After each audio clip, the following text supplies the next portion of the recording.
That's exactly what it was. Psalm 105:25. Yeah, that was it. No, I'm not surprised I got the verse right. It's just that, I mean, there's a lot of verses in the Bible. I don't know all the references. That's true. There are some people who know every verse reference of the Bible, but they don't know the truth. Yeah, like that, right. Forever learning, never coming to a knowledge of the truth. They like, I got the Bible memorized, and it's like some great thing. Oh, do you? Okay, well, have you ever heard of the salvation of all? What? So what if you have the Bible memorized? Yes, I suppose I am trying to console myself that I don't have the Bible memorized. I'm sorry.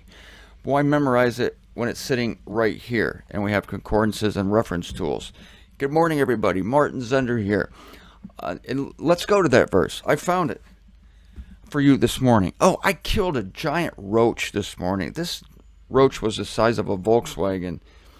And as you know, I hate to kill anything, but it's really hard to kill them because they're so big. Some of them are big. Some of them are little. I can handle the little ones. The big ones, I just have to steel myself, take a shoe, and kapowie, send them into Hades, figuratively speaking. That is the unseen realm. Their spirit returns to God. The body returns to the soil. The soul goes to the unseen. And a random leg laying on the side continues to twitch, which is troubling. Is this leftover spirit of God? I ask myself this. A roach leg is over here.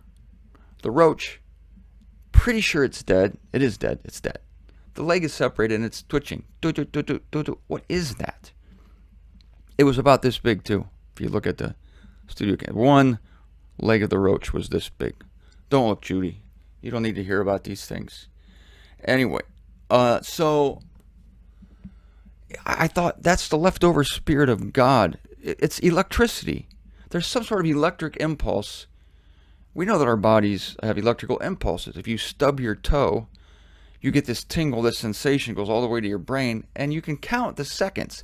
It's like counting the seconds between lightning and thunder. You know, the lightning strikes, and then the thunder comes later, and because sound is slower than light, the speed of sound is slower than the speed of light, you can count the number of seconds. And I think the random rule of thumb is what? 1 mile for 5 seconds. You can tell how far away the lightning strike was. You see the lightning strike instantly because light travels faster than sound, and then you wait for the thunder. Da, da, da, da, da. Where's the thunder? 1, 2, 3, 4, 5, 6, 7, 8. 8 seconds, 1 mile per 5 seconds, a mile and a half. The lightning struck a mile and a half away. Fascinating. Why am I talking about this? Does this have to do with the roach? Oh, possibly, yes, okay. So the roach leg, must have had some leftover Spirit of God in it. Oh, I was talking about, yeah, you stub your toe and the surge goes up your leg. And you can tell it takes some time to reach the brain because you know it hurt. You know you just hurt yourself, but you don't feel the pain till like a half a second later. So in that time, there's an electrical current going up your leg. And the breath, there's an interesting passage which I shouldn't even try. I shouldn't even attempt it right now. I'm going to have to paraphrase it. It's like the breath is the lamp of the Lord. The breath of the body is the lamp of the Lord, searching all the innermost parts. So the Spirit of God searches our bodies, and it searches the innermost parts. It infuses everything. And I'm thinking that electrical power, there's got to be some spiritual activity going on there. I think it's part of life, this electrical power. As I saw this leg twitching, what is this? Why is it twitching? Stop.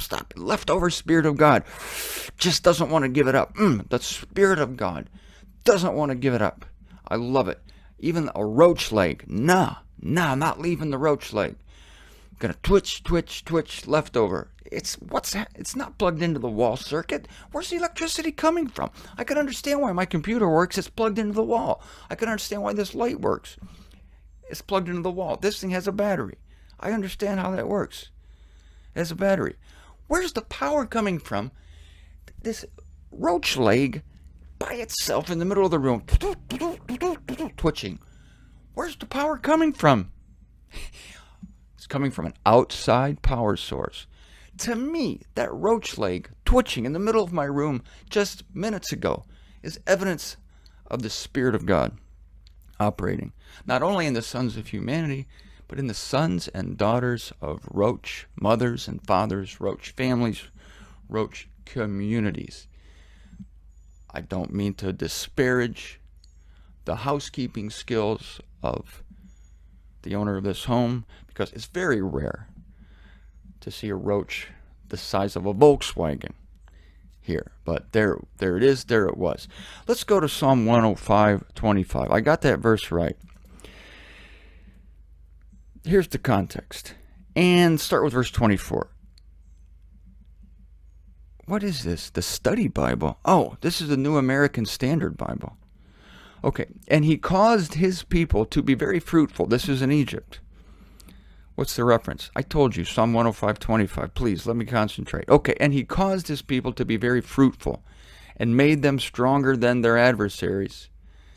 But he turned their hearts to hate his people. That is, the hearts of his adversaries, the hearts of Israel's adversaries. He turned their heart to hate his people, to deal craftily with his servants.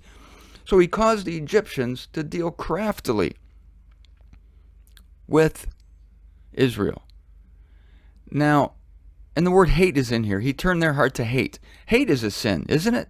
Depends on who does it. God loved Jacob, hated Esau. Obviously, it's not a sin.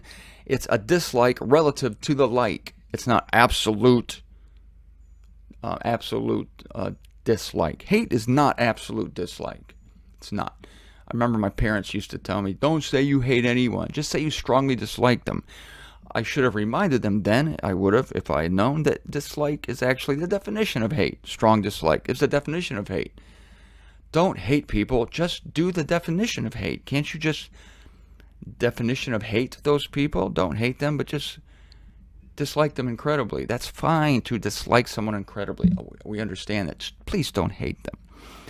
God bless my parents. I understood that because hate seems like such a terrible word, but when we see God taking responsibility for turning people's hearts, this applies to our verse in the Unveiling, chapter 17, verse 17, that God is imparting to their heart to form his opinion to the heart of 10 kings, to form one opinion, to give their kingdom to the wild beast, so that they will go after Israel, so that they will persecute God's people. If you're an Israelite, you're like putting a gun to your head here. It's like, when is God going to give us a break? Then it's important that you go to the book of Hebrews in chapter 12. God disciplines those he loves. He scourges every son he receives. And if you are without discipline, then you are bastard people. Now, God, I won't have that for you. I won't have you be bastard people, so I'm going to discipline you. And I am going to use other nations to discipline you. I'm going to use kings to discipline you. But trust me, Israel, I'm not going to leave you alone. And at this time, Israel's saying, please leave us alone. It's fine. It's fine. You can leave us alone. God says, no. The worst thing, what's worse than being disciplined by God? Not being disciplined by God. The worst thing is being ignored by God. That's horrible. You don't want it. It's horrible, Israel. God loves you. He's not doing this to you. He's doing it for you. He is bringing you to the end of yourself, to the end of your self-confidence, so that you will have confidence in him. And that's going to feel fantastic when you find out the deliverance. I haven't shared this anecdote in a while, so many of you probably have not heard this. I read a story on the internet about a businessman who was traveling in a jet plane, a fancy airplane, big airplane. And the plane experienced turbulence to the degree that, people were screaming. That's bad turbulence, when people start screaming, wetting their pants, things like that. And this is a businessman, type A personality, in control of his world. Suddenly he was out of control. Suddenly his world became subject to outside forces over which he had no control. And of course, what happened was everything was fine. The plane eventually came out of the turbulent air, but he found out that during that moment, he felt a peace that he had never felt before. Because for the first time in his life, he let go. And he realized that his fate was outside of his hands. Because every day, this man carried the weight of his fate in his own hands, according to his own grand estimation of himself. And that's pressure. That's the worst kind of pressure. It is marvelous to be delivered of self-confidence. It's marvelous. Those of you and of us, we who believe in the sovereignty of God, to us, we don't understand why these Christians are complaining. I don't want to be controlled all the time. I don't want to be controlled by God. I want my own will. Are you crazy? You want responsibility for what happens to you? That's this businessman. He believes he has a free will. He acts independently, and so he's his own God. No wonder you're tired at the end of the day. If you're your own God, why is that guy so tired? Well, he was God all day. It's hard being God. You burn a lot of calories. You burn a lot of thinking calories. You burn a lot of worrying calories, carrying the weight of your own expectations, your own hopes, dreams, goals, and no wonder you collapse. Well, this guy got delivered of all his imaginings that he's the captain of his own fate when he was on this plane, and it started to shake, and he thought it was going to crash, and he felt great. And God gave him that gift to show him that here's the secret. Here's the secret to that. It's that way all the time. The airplane moment exists constantly. It's just that rare, beautiful occasion when God makes you aware that that's how it is. And so he gives you the airplane experience, and you go, wow, that was weird. No, that's not weird. That's the way it is by default. God's always in control of your fate. God's the real captain. Yeah, I know that dude sitting in the cockpit, but God's the real captain. And he's always in control. It's just nice once in a while he gives you a practical experience. When you wet your pants and scream and spill your little bag of peanuts. Ooh. Maybe I'm not in control of my own world. And maybe, just maybe, it's more relaxing to not be in control of my own world. Israel, this is your upcoming gift. You are finally going to be delivered of those noses in the air looking down on everyone else. You're finally going to be delivered of struggling and straining to be better than everyone else, to do that extra thing that pleases God ever so much and puts a little feather in your yarmulke and makes God just stand back and say, wow, that guy is amazing. No. Do you know what God wants? He wants you to stand back and say that he is amazing. There's a radical thought for you, I know. But that's okay.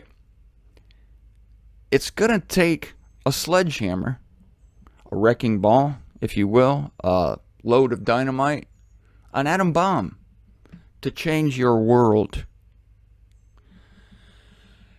and deliver you of the self-confidence that has plagued you for centuries.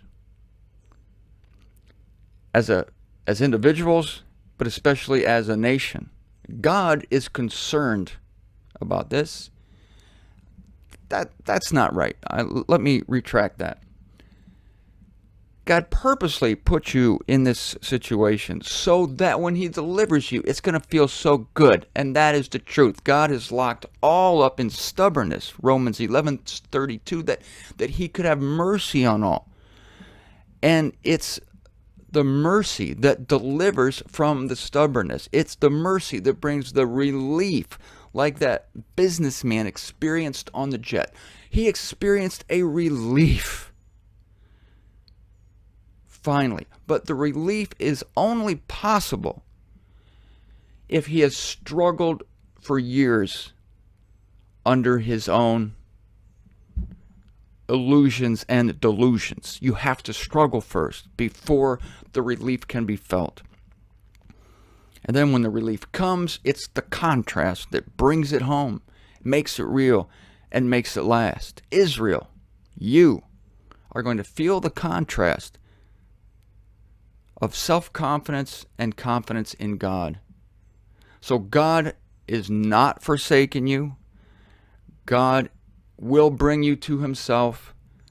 But read the 12th chapter of Hebrews. He does this through discipline, but he disciplines those he loves. If he didn't love you, he would have left you alone completely and never come back to you. This is not him. This is not him. He loves you. He's your God. He will bring you into the kingdom through disciplines.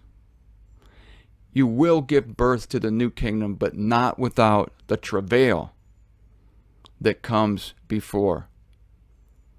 Trust him. He has not left you or forsaken you.